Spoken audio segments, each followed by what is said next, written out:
అందరికీ నమస్కారం. ఒంగోలు నగరంలోనే కార్మిక నగర కబ్జా వెనుక మాజీ ఏఎంసీ చైర్మన్ ఉన్నారని ఒంగోలు నగర వైసీపీ అధ్యక్షులు కటారి శంకర్ ఘాటైనటువంటి విమర్శలు చేయడం జరిగింది. మార్కెట్ యార్డ్ చైర్మన్ గా చేసినటువంటి కామేపల్లి శ్రీనివాసరావు వీళ్ళందరూ ఉన్నారని, మరి వాళ్ళు పేదల నోట్లో నుంచే మేము వింటాం. మాకు అర్థం కాలేదు ఎవరున్నారబ్బా ఇంతలో అని. అర్ధరాత్రి పూట 100 మంది మరి కార్మిక నగరపై దాడికి తెగబడ్డారని ఆయన చెప్పారు. కార్మిక నగర్ లో బాధితులను పరామర్శించి వారికి అండగా ఉంటామని తెలియజేశారు. గతంలో ఇదే వైసీపీ టైంలో కూడా మరి కార్మిక నగర్ లో సిట్ పేరుతోటి కూడా మరి అక్కడ ఉన్నటువంటి కొంతమందిని అరెస్ట్ చేయడం జరిగింది. తాజాగా వైసీపీ నాయకులు కార్యకర్తలంతా కార్మిక నగర బాట పట్టడం, అక్కడ ఉన్నటువంటి వారికి అక్కడ జరిగినటువంటి దాడికి సంబంధించి కటారి శంకర్ తో పాటు కార్పొరేటర్ ఇమ్రాన్ ఖాన్ మిత్ర వైసీపీ నాయకులు కార్యకర్తలందరూ వారికి భరోసా కల్పించడం, అదేవిధంగా తెలుగుదేశం పార్టీ నాయకుల మీద విమర్శించడం, కూడా వారి మీద పలు ఆరోపణలు చేయటం రాజకీయంగా కూడా ఒంగోలు నగరంలో మరి వేడెక్కిందని కూడా తెలియజేసుకోవచ్చు.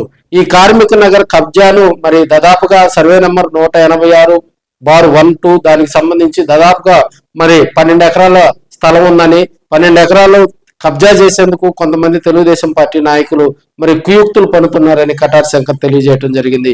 వాస్తవంగా కార్మిక నగరం పేదల దగ్గర ఏ అయితే ఆధారాలు ఉన్నాయో, అదే విధంగా ఎవరైతే కబ్జాకు పాల్పడాలని చూస్తున్నారో వారిపై కూడా మరి వారి దగ్గర ఉన్నటువంటి పత్రాలు తీసుకొచ్చి అధికారుల సమక్షంలో పరిశీలించి అది న్యాయంగా ఎవరికైతే చెందుతుందో వారికి ఇవ్వాలని ఆయన డిమాండ్ చేయడం జరిగింది.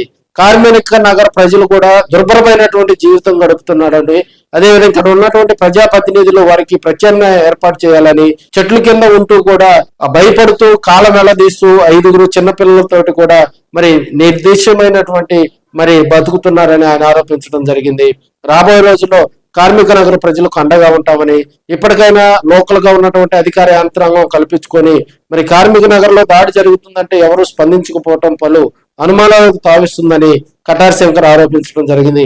వైసీపీ నాయకులు కార్యకర్తలు మరి లోకల్ గా ఉన్నటువంటి తెలుగుదేశం పార్టీ నాయకులను మీద విమర్శలు చేయటం, తెలుగుదేశం పార్టీ వైపు నుంచి ఎవరు స్పందించకపోవటం కూడా మరి రాజకీయంగా కూడా ఒంగోలు నగరంలో కొంత చర్చ నడుస్తుందని తెలియజేసుకోవచ్చు. ఏదేమైనా కార్మిక నగరం వాతావరణం వేడెక్కిందని కూడా తెలియజేసుకోవచ్చు. గతంలో కూడా ఈ డివిజన్ సంబంధించి కార్పొరేటర్ ఎవరైతే ఉన్నారో వాళ్ళ హస్బెండ్ ఆ గాంధీ అని ఆయన 9 పట్టాలు అడగటం, అంటే వాళ్ళు చెప్పింది ఇప్పుడు మాకు 9 పట్టాలు అడిగారు, దాన్ని మేము ఇవ్వలేదు కాబట్టి గతంలో వైఎస్ఆర్ కాంగ్రెస్ పార్టీ గవర్నమెంట్ లో ఉన్నప్పుడు ఎమ్మెల్యే గారు ఏదైతే మాకు కరెంటు ఎన్ని ఇవ్వమని కూడా పంపించాడు. కరెంట్ ఇచ్చే టైంలో అతను ఫోన్ చేసి ఆపేయడం జరిగింది గతంలో. మరి వాళ్ళే ఇప్పుడు పార్టీ మారి టీడీపీలో ఉండడం జరిగింది. మళ్ళీ కూడా వచ్చి మొన్న మాకు ఒక లైన్ ఏదో ఒక సైడు ఆ 9 పట్టాలు కానీ మాకు ఇస్తే మేము మీ సాయం చేస్తాం అన్నారంట. వీళ్ళు లేదు మాకంతా ఉన్నవాళ్ళంతా పేదవాళ్ళమే కదా అని చెప్పడం జరిగింది. దాన్ని ఇదిగా పెట్టుకొని మరి గతంలో సరే ఇప్పుడు మేము ఒకటే అడుగుతున్నాం, ప్రభుత్వాన్ని ఎమ్మెల్యే గారిని కూడా అడుగుతున్నాం, ఇటువంటిది ఏమైనా ఉంటే వాళ్ళనే పిలిచి, ఇప్పుడు వీళ్ళు అనేది ఒకటే మాది కాదు, వాళ్ళు ఎవరైతే వచ్చారో వచ్చిన వాళ్ళ మొఖాలు ఇంతవరకు చూడాలి 15 ఏళ్ళ నుంచి కొత్త మొఖాలు, వాళ్ళదైతే లీగల్ గా వాళ్ళదైతే మేము వెళ్ళిపోతాం, ఇంత పడేయాల్సిన అవసరం ఏముంది, ఆ లీగల్ గా వాళ్ళు ఆ డాక్యుమెంట్స్ అన్ని తేవాలి కదా. ఆ వచ్చిన వాళ్ళు ఎవరో కొత్త మొఖాలు, బ్యాక్గ్రౌండ్ వేరే వాళ్ళు ఉన్నారు, మాకు న్యాయం చేయాలంటున్నారు. ఎమ్మెల్యే గారిని కలిస్తే మీకు వేరే సాట అన్ని మేము పట్టాలని అన్ని ఇస్తాం అన్నారంట. వాళ్ళు అనేది ఏంటంటే మాకు ఎవరైతే ఇప్పుడు ఇన్నేళ్ళ నుంచి ఉన్నప్పుడు ఎవరు రాయింది, ఈ రోజు వచ్చి మాదని చెప్పి నైట్ ఇంత దౌర్జన్యంగా పడేసినప్పుడు మాకు వాళ్ళ దగ్గర ఏమన్నా పక్కగా ఆధారాలు ఉన్నాయా, పక్కగా డాక్యుమెంట్స్ ఉన్నాయా, అవి ఉంటే మేమే వెళ్ళిపోయి ఎమ్మెల్యే గారు చెప్పినట్టు వెళ్తా ఉన్నారు.